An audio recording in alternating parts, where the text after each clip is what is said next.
Hello guys, welcome back to this channel. In this today's tutorial, I'm going to show you how to translate text from a picture with Samsung Galaxy phone camera. Alright guys, first of all, let's open up our camera application on our Samsung Galaxy phone.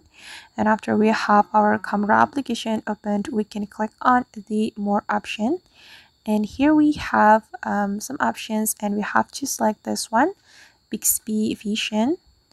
Okay, and here we can translate with our camera.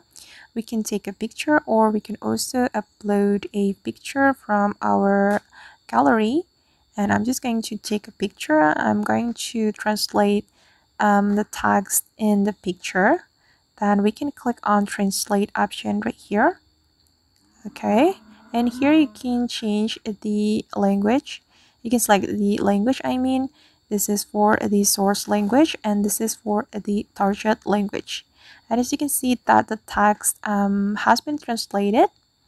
And okay, we can click on select text if we want to select the text, or we can also click on copy all if we want to copy the text. Alright guys, and that's how we can translate text from a picture with Samsung Galaxy phone camera. I hope this tutorial will be useful for you. Thank you so much for watching, and see you on the next video.